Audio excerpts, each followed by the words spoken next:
안녕하십니까. 김창범 목사입니다. 오늘은 가스펠 프로젝트 구약 4권의 9과 같이 한번 하나님의 말씀의 은혜를 나눠보도록 하겠습니다. 9과의 주제는 솔로몬의 성전이 의미하는 것입니다. 솔로몬이 하나님을 위해서 성전을 짓는 것을 살펴볼 텐데요. 그리고 그것을 통해서 이 과에서는 성전이라는 곳이 단순히 예배의 장소가 아니라 하나님께서 머무시는 하나님의 처소요, 그리고 그곳에서 하나님의 백성으로서 살아가는 그 이유들을 한번 알아보도록 하겠습니다. 자, 첫 번째입니다. 성전은 하나님의 이름을 모십니다. 열왕기상 5장 1절부터 5절까지의 말씀인데요. 그 중에서 오늘은 3절부터 5절까지의 말씀을 한번 같이 읽어보도록 하겠습니다. 당신도 알거니와 내 아버지 다윗이 사방의 전쟁으로 말미암아 그의 하나님 야훼의 이름을 위하여 성전을 건축하지 못하고 야훼께서 그의 원수들을 그의 발바닥 밑에 두시기를 기다렸나이다. 이제 내 하나님 야훼께서 내게 사방의 태평을 주심에 원수도 없고 재앙도 없도다. 야훼께서 내 아버지 다윗에게 하신 말씀에 내가 너를 이어 내 자리에 오르게 할 내 아들 그가 내 이름을 위하여 성전을 건축하리라 하신 대로 내가 내 하나님 야훼의 이름을 위하여 성전을 건축하려 하오니. 아멘. 자, 여기서 먼저 처음에 이제 살펴볼 것은 성전 건축의 시작입니다. 배경을 좀 알아야 되는데요. 열왕기 3장부터 10장까지는 솔로몬이 얼마나 대단하고 또한 얼마나 부유하고 영화롭게 살았는지, 그리고 그가 성전을 어떻게 건축하고 있는지에 대해 가르쳐주고 있는 내용입니다. 그 중에서도 오늘 읽으신 본문 5장부터 9장까지 그곳에는 성전 및 왕궁에 대한 건축에 대한 이야기들이 나옵니다. 사실 이 왕궁에 대한 이야기는 이 5장부터 9절까지 중에서 12절 정도밖에 되지 않거든요. 그래서 실제로는 성전에 굉장히 힘을 실어서 이야기하고 있죠. 이 성전이라는 곳은 어떤 곳입니까? 원래 솔로몬의 아버지 다윗의 꿈과 같은 것이었습니다.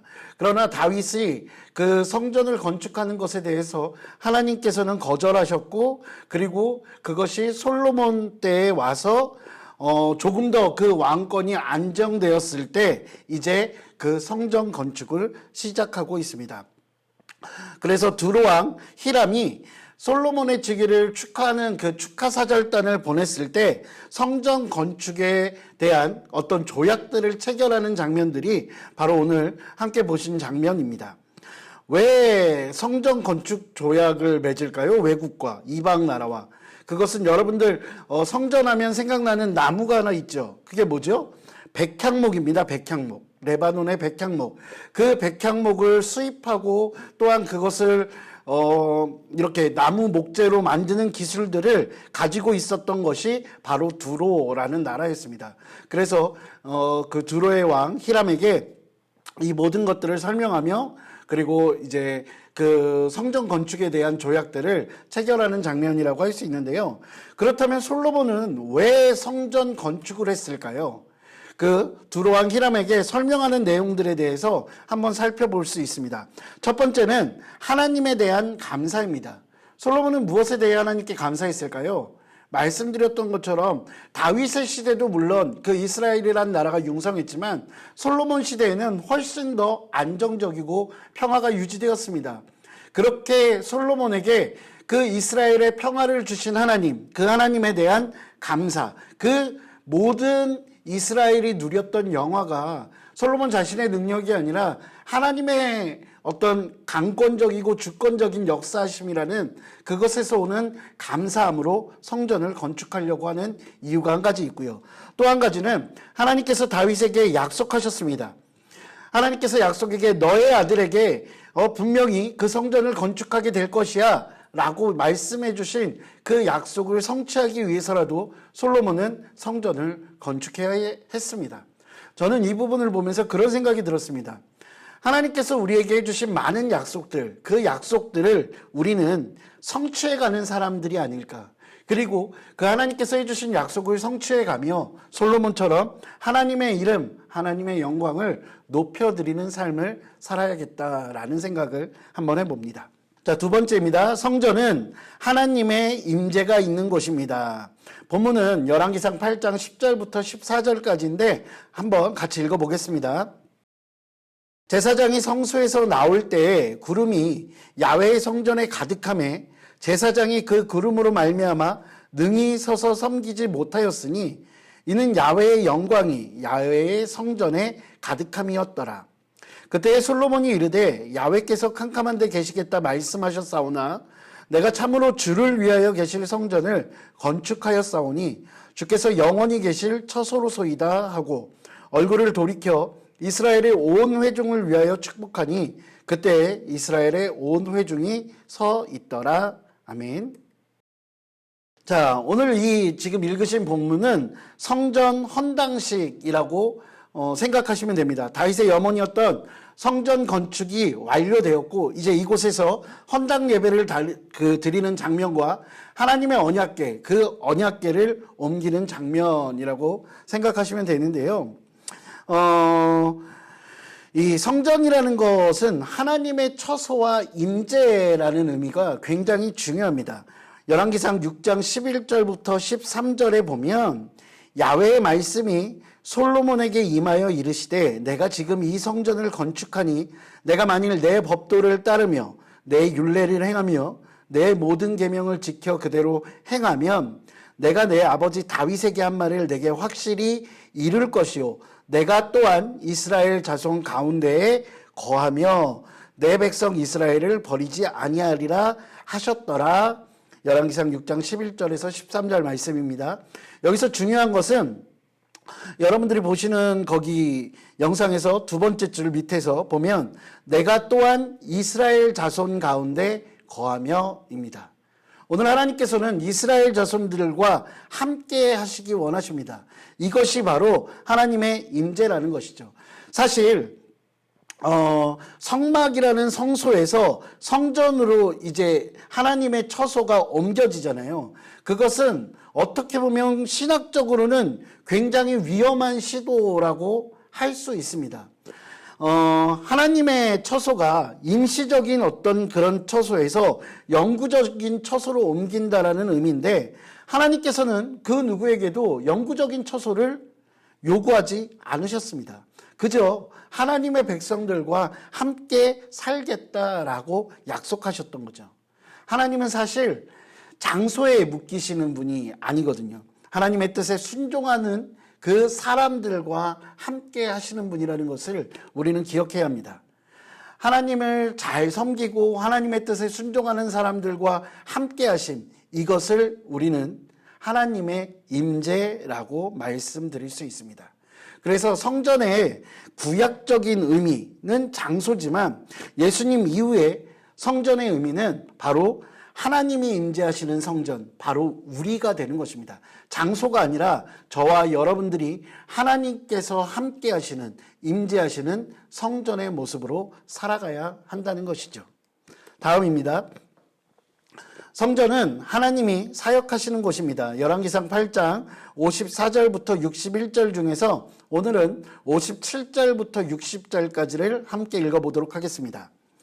우리 하나님 야훼께서 우리 조상들과 함께 계시던 것 같이 우리와 함께 계시옵고 우리를 떠나지 마시오며 버리지 마시옵고 우리의 마음을 주께로 향하여 그의 모든 길로 행하게 하시오며 우리 조상들에게 명령하신 계명과 법도와 율례를 지키게 하시기를 원하오며 야훼 앞에서 내가 간구한 이 말씀이 주야로 우리 하나님 야훼께 가까이 있게 하시옵고 또 주의 종의 일과 주의 백성 이스라엘의 일을 날마다 필요한 대로 돌아보사 이에 세상 만민에게 야훼께서만 하나님이시고 그 외에는 없는 줄을 알게 하시기를 원하노라.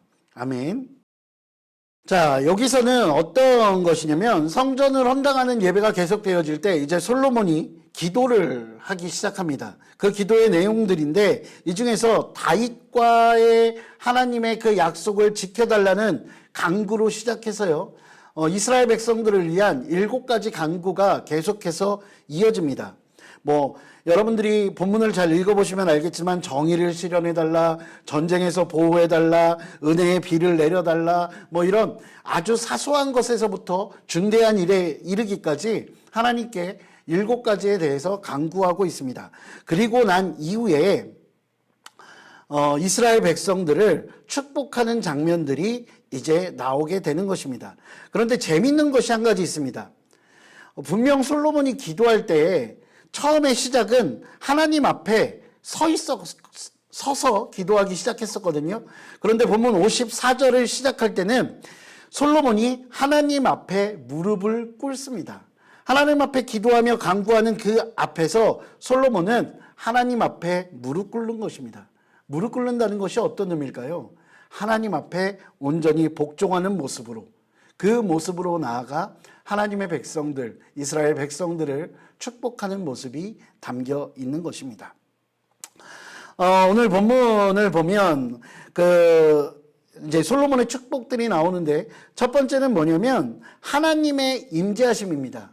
솔로몬이 원하는 이스라엘 백성들에게 가장 큰 먼저 되어져야 하는 축복, 그것은 하나님께서 그들과 떠나지 마시고 우리와 함께 계셔 달라는 바로 하나님의 임재에 대한 것, 그것이 하나님의 축복, 솔로몬의 축복이 되는 것입니다. 그리고 두 번째로 이스라엘 백성들에게 내리는 축복은 그들이 잘 살게 해달라 그런 것이 아니라 마음이 하나님을 향하게 하는 것. 이스라엘의 마음이 하나님으로부터 떠나지 않고 오로지 하나님을 향하게 되는 것, 그것이 이스라엘이 누려야 할 복이라고 오늘 솔로몬은 이야기하고 있습니다. 그리고 마지막으로 솔로몬이 이스라엘 백성들을 위해서 축복하는 그 내용은 하나님의 돌보심 가운데 늘 있는 것입니다. 저는 이 솔로몬의 기도를 보면서 우리가 추구해야 하는 복, 그것이 아닐까라는 생각이 듭니다. 하나님의 임재 가운데 거하고 또한 우리의 마음이 하나님으로부터 돌아서지 않으며 늘 하나님을 향하고 그리고 그 가운데 하나님의 돌보심, 그 안에 거하는 것이 우리의 삶에 누려야 할 복이 아닐까라는 생각이 듭니다. 자, 그리고 마지막으로 이어서 이스라엘을 택하신 이유, 성전을 짓고 그리고 하는 그 모든 과정 가운데서 하나님께서 이스라엘을 택하신 이유가 무엇일까라고 생각해 봐야 할 텐데요. 성전이 만들어진 이유는 단순하게 이스라엘 백성들이 기뻐하라고, 솔로몬이 기뻐하라고 그런 것들은 아니고 온 열방을 위한 것이라는 것입니다. 오늘 읽으셨던 본문 60절에 보면 이에 세상 만민에게 야훼께서만 하나님이시고 그 외에 없는 줄을 알게 하시기를 원하노라 라고 되어 있습니다. 그렇습니다. 하나님을 이스라엘 백성만 아는 것, 그것이 아니라 세상 만민이 하나님에 대해서 알아가는 것, 그것이 성전이 만들어진 이유고 그것이 하나님의 사역의 그 장소라고 할 수 있는 것입니다. 결론을 말씀드리겠습니다. 하나님은 지리적 특정한 장소에 매여 있으신 분이 아닙니다. 하나님의 백성 가운데 거하기를 원하시는 하나님께서는 그리스도 안에 있는 우리 한 사람 한 사람과 동행해 주십니다. 그리고 그 한 사람 한 사람을 통해서 그 한 사람 한 사람이 성전이기에 그 한 사람 한 사람을 통해서 주의 이름과 영광이 온 열방 가운데 전해지기를 원하십니다. 우리는 하나님의 성전으로서 하나님께서 언제나 우리와 함께 하신다는 그런 확신을 가지고 온 열방을 제자 삼아야 할 것입니다. 이것이 주님께서 주신 우리의 사명입니다. 하나님의 계획과 우리의 사명 보겠습니다. 하나님은 세상 사람들에게 하나님이 왕이심을 알리는 성전의 본래 목적을 이루시기 위해 우리에게 순종과 헌신을 요구하십니다. 그리스도 안에 있는 하나님의 성전으로서 우리 교회가 복음을 전할 때 교회의 이름이 아니라 그리스도의 이름만이 드러나도록 해야 하겠습니다. 성령의 도우심을 통해 날마다 하나님의 임재하심을 느끼며 살아가야 하겠습니다. 그리고 내가 하나님의 성전이라는 인식을 가지고 하나님께서 허락하신 사명을 다시 한번 깨닫고 감당해내는 저와 여러분들이 되시기를 주님의 이름으로 축원드립니다. 기도하시겠습니다. 사랑과 은혜가 풍성하신 아버지 하나님, 주님 감사합니다. 솔로몬을 통하여 하나님께서 계신 하나님의 임재의 장소 성전이 만들어지는 모습을 오늘 함께 나누었습니다. 하나님, 구약에서의 성전은 지금 그 모습을 찾아볼 수 없지만 하나님의 임재하시는 곳, 바로 우리 한 사람 한 사람임을 우리는 깨닫습니다. 우리가 성전으로서 거룩한 삶을 살아가게 하여 주시고 우리의 마음이 하나님으로부터 떠나지 않으며 늘 경건하고 또한 그 거룩함을 유지하여 온 열방 가운데 살아계신 하나님을 증거하고 또한 하나님의 영광을 드러내는 그런 삶을 살아갈 수 있도록 주께서 인도하여 주시옵소서. 주님 감사합니다. 이 모든 말씀 우리 주 예수 그리스도 이름으로 기도합니다. 아멘.